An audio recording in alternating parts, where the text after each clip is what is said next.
Hey Gaurav, welcome to our audience ask segment, and here are my quick questions for you.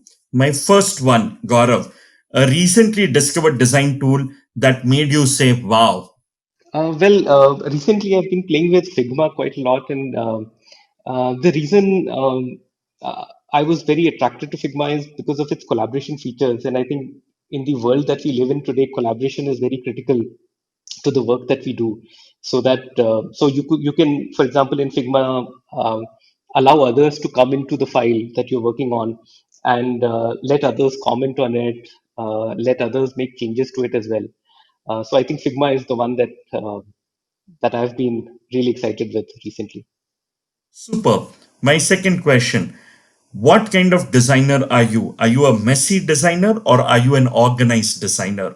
I think I like going from messy to organized in my uh, journey, and whether it's the thought process, it kind of starts with a lot of thoughts, slightly messy, but then it moves towards being organized, gaining more clarity around the subject, gaining a clear point of view, um, and you can also say that it's kind of like blurry in the beginning and then goes on to becoming focused towards the end. Cool.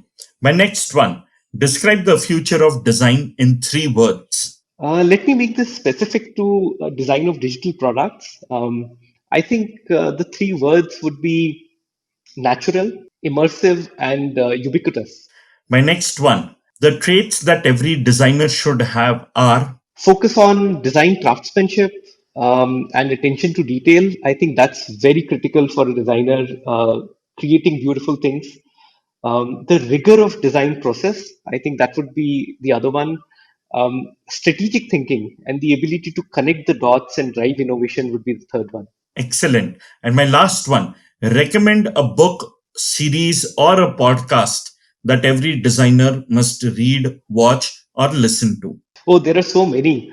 Um, I think Design for the Real World by Victor Papanek, uh, I think he presents a very strong point of view on how designers could really affect people's lives and the kind of work, kind of meaningful work they could do. Um, in terms of user experience, I think About Face by Alan Cooper, Donald Norman's Emotional Design and Design of Future Things, Jeff Raskin's The Humane Interface, John Colco's Well Designed are some of the books that I've loved reading. Um, I don't listen to a lot of podcasts on design, but I do listen to a lot of like business, tech, and innovation kind of podcasts. Um, I would recommend BBC's 50 Things That Made the Modern Economy. Um, it's a very interesting one that kind of talks about innovations that have happened in very diverse sectors and how they've shaped the world that we live in. Um, in terms of business and tech, I listen to Pivot by Kara Swisher and Scott Galloway. Um, in terms of films, I think I've really enjoyed Gary Hustwit's films. Objectified, Helvetica, Rams, those are some of my favorites. Thank you so much, Gaurav, for doing this. Thank you, Rohit. Thank you so much.